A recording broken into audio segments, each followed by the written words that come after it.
What's going on, everyone? Prior to getting into the workout session today, I'm going to show you a few lacrosse mobility balls that were sent to me from King Athletic. I'm just going to take you through a few different movements and just warm-ups you can do using these mobility balls in order to prepare yourself for squats, bench, deadlift, and any sort of movement you're going to be doing for the day. So we're just going to go through them real quick, and I'm going to show you how to use them using the floor. We're going to use the wall a little bit, and you're going to get a sense of why you absolutely do require lacrosse balls in your training. I think they're really important, they're simple, and you can pick them up anywhere, really. This is great because King Athletic actually offers you a carrying case with 3 different balls, so it sort of suits your every need. But we're going to get through these, and I'm going to show you a couple different movements, then we're going to get into some training, so let's get right to it. So what I'd first like to show you is mobilizing the rear delt, scapula, and working your way all the way down to your lats. So really we're focusing on the areas or muscle groups that you'd be utilizing when doing any sort of pressing movement. So that would be a bench press, an overhead press, push-ups if you're into CrossFit and things like that. Even it affects pull-ups to a great degree. So this is a great way to basically break down the tissue and mobilize that region, and I'm going to show you how to do it right now. So you want to start off by firstly choosing the arm you're gonna mobilize. I'm going to start with my left arm. So I'm going to put the ball directly behind my left arm shoulder blade. So you can kind of see it right in there.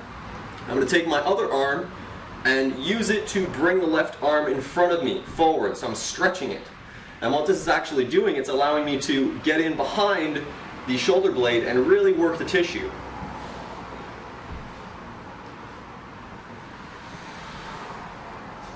You want to do slow movements. You don't want to do this too hard. Take your time, breathe everything out, deep breaths into the belly, and then release the air as you're going over the tight spots. So deep breath, release.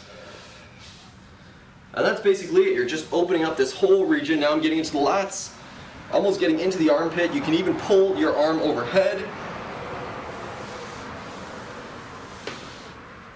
And that's pretty much it. So that's how you're going to work all of this region, get behind the shoulder blade, get into the scapula, and just release some of that tension. Get ready for some pressing movements. Let's move on to the next mobilization exercise. This exercise is actually a personal favorite of mine. It really releases the tension and the tissue within your glutes, so basically your ass. And I find that a lot of people will have lower back tightness, and that is a result of tightness translating from your glutes into your lower back. So a lot of people tend to ignore their glutes. They may hit hamstrings, they may stretch that region, mash it out with a lacrosse ball, and they may even hit the lower back, but they're kind of ignoring the essential largest muscle of the area, which is your glutes. So right now we're going to work the glutes, we're going to work a little bit of the upper hamstring, so the insertion point basically, and then we're also going to work a tiny bit on the lower back. I'm going to show you how to do that right now real quickly in 2 different methods. So the first method is really simple, really straightforward. You want to take the ball, the cross ball, whichever one you're going to use, and you're going to basically put it on the ground and sit on it. So you want to get it right, you want to get your ass cheek pretty much on it. You almost want to start from like the middle of your ass crack and work your way out. So you kind of get right in there, and then you're going to sit up on the ball. You can still see it right there, and you're going to bring your leg over and cross your leg. It's really important that when you do this, you stay upright. You don't want to slouch back. You want to stay right here, because what this is doing is creating a lot of tightness and tension in that region, and you're actually also stretching out your thighs right now, because you're basically in this position and you're coming forward, so it's like a full stretch and mash at the same time. So you can see here I got the ball below me, and I'm just threading the area with the ball. So I'm just rolling around, opening up the tissue. And my goal is basically I want to roll the ball to the outside and then start to work the IT band directly from there. So again, ball on the ground, sit on it, leg up, and then roll. And you can see now I'm doing a turning movement, and I'm out to the IT band. Out to the band, out to that area. So the ball basically stays beneath you, and you can kind of work your way around as needed. Just really feel out where the tension is, and then get in there with the ball. That's method 1, basically sitting on it. Method 2, and I really like doing this if you have a bench or a chair or something sturdy, you basically pop up on it. You can actually put the ball directly onto the chair and follow the exact same thing we just did. So you can see here, I'm basically now sitting on the ball and I'm working that region. So it's exactly the same. I actually really like using a chair just because it allows me to get in a lot of deeper areas. It really allows me to work the hamstrings too. For instance, I'll put it right here and I'll sort of just work my way around using the leverage of the chair. So that's basically one of my favorite ways to mobilize the glutes and really release some of the tension in the upper hamstring and lower back region and get yourself prepared for some squats and deadlifts, because it's really important that you get loose, get ready in order that you can activate all those necessary muscles in order to perform the movement. So that's pretty much it. So here's another one of my favorite mobilizations, and it's for the arm. It's basically targeting the tricep, the outer bicep head, and you can actually work that tricep all the way up into the armpit region, and that sort of translates into the lats, which we showed earlier today. So I'm going to quickly show you this exercise. You can do it with a flat surface of any sort. You can do it on the floor if you really want to. It's just much easier when you have a table to get that leverage and really get in there using your weight as opposed to just being on the ground. So I'm going to show you this right now. Basically, you want to bend your arm, flex, and you want to work basically from the elbow, the point on your elbow, all the way up the tricep into the armpit. So you see me placing it right here, and you're basically just going to roll it out. So you want to roll upwards and even work your way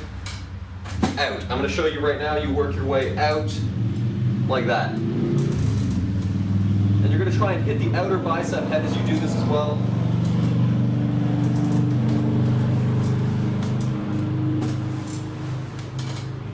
And that helps release a lot of the tissue tension. So again, I'm going to work the other side, and I'm going to work the inner part of my tricep. I'm pressing down pretty hard when I do this, and that just really helps break up the tissue, and that's why it's really important to use something that allows you to use leverages, such as your weight and whatnot. So that's one of my favorite ones, as I just mentioned a moment ago, and it really helps mobilize this whole region, because a lot of times you're sitting at your computer, you're eating food, you're doing all these things where your arm's bent, you're driving a car, and you don't realize that, you know, you want to try and get to a comfortable position where you can straighten your arms, and you want to get that free blood flow just flowing through your entire arm. So you want to basically avoid any blockages and create pathways, let's say, so that your muscles and tissue can stretch out, and really it's going to help you a lot when you're doing your pressing movements. It's going to help you a lot with just about everything you do. I would recommend doing this type of mobilization regularly throughout the day, just because you sit at your desk, or you sit in these bent arm positions for like hours on end. You might as well try and work those areas and release some of that tension and tissue, in my opinion. So let's get right to some training, and thanks for watching this. I hope you enjoyed it. So the training plan for the day was to squat and bench and then deadlift. Again, I'm only going to show you the squats and the deadlifts. I'll probably do another video just for bench, and I'll upload that on a different day. But what I was actually using here is a bent barbell, and I believe this is either a 35-pound or a 40-pound barbell. It's just an extra one I have, and I actually bent it maybe about a year ago. I actually still use it though, so I use it for my accessory days when I'm doing squatting. And there's actually a type of bar out there that you can buy. It's called a buffalo bar, and it has a very similar curvature as this one that I'm using right here, which is bent. What I find that this does, firstly, it makes it a little bit harder to stabilize the weight on your back, so it does require a bit more core effort.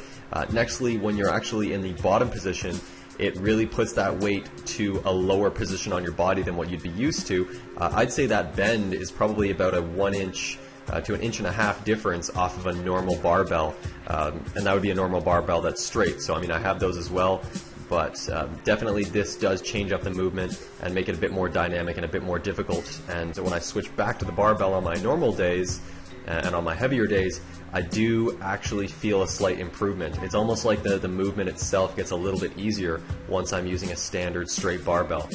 So in total, I have a few bars here at the gym, but as I mentioned before in previous videos, you know, when I actually go into a gym like Fortis Fitness in Toronto, it has so many better bar options for me that you know, it just makes more sense to do a lot of my heavier days there. But I'm going to be picking up some well, at least one new bar for the home gym, which will have a center knurling and focus on squats and stuff. So that was basically it. That was a squat session you just saw, and now I'm getting into some deadlifts. I opened up here with some warm-ups, doing a single and a double pause, as you can just see right there, and then I moved into just single pause once I started working up in weight. I wasn't going heavy at all for the day, as you can just see a moment ago in squats. I think I only worked up to like 345. And here on deadlifts, I'm actually only going to work up to 405, and I'm keeping everything with triples. I was really trying to focus on having this pause before the knee, and if I was going to do a double pause, I was doing it just after the knee as well, and then I was going a really slow concentric and lowering the weight.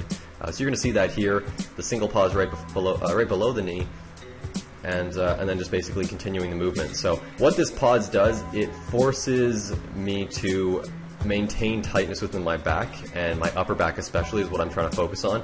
You can see in a lot of these my upper back tends to round a bit, so I'm trying to just establish some mental cues and put myself into mechanical disadvantages in terms of my position where I would normally lose that tension and tightness, but with this pause deadlift it allows me to basically maintain that. So that's why this is a great movement for an accessory day, and I'm still again working with a training frequency style programming. I'll let you know that program soon.